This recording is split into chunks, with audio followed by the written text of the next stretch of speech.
Cincinnati did just about all it could to force overtime.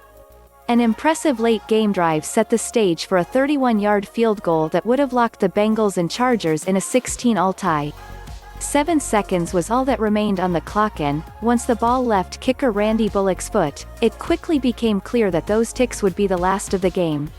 Bullock doubled over almost instantly, appearing to be in considerable pain as the ball sailed wide right, giving LA the 16-13 win.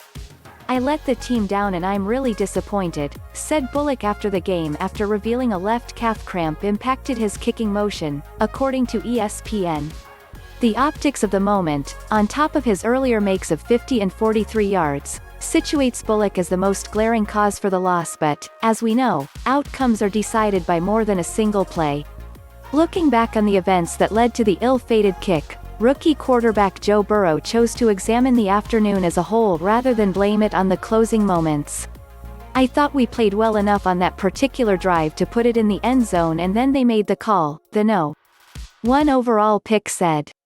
"Not sure what happened on the kick, but it doesn't matter what happened on the kick, we should have put him away a lot of times before that. A lot of different plays affected the game. Over the last 3:08 of the game, Burrow displayed a demeanor well beyond his years. Playing under the gun with no timeouts, the prized rookie QB led a 14-play, 84-yard drive, their longest of the day, to give Cincy 2 shots at ending it. The first came on a play to A.J. Green, which is the call Burrow was referring to. Burrow hit Green in the end zone on 1st and 3 from the 3-yard line with 12 seconds left in regulation to take the lead. Unfortunately, the play was nullified after the refs determined Green pushed off to create separation from Chargers corner Casey Hayward as the two jockeyed for position. It was as much of a bang-bang play as you'd ever see that late in the game, and it was a situation that influenced Zac Taylor, who also took into account how often the Chargers' pass rush got to Burrow for much of the game, to go for 3 rather than 6. Just getting bumped back there with the rush that they can get you with. If you don't get the ball in the end zone and you take a sack there, the game's over. And you want to get a chance to tie it," Taylor said. "We felt like we had great momentum heading into overtime.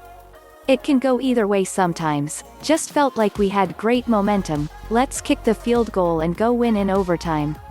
Despite the heartbreaking loss, the Bengals should be encouraged by the guts Burrow, who finished with 193 passing yards to go along with a rushing TD, displayed in crunch time.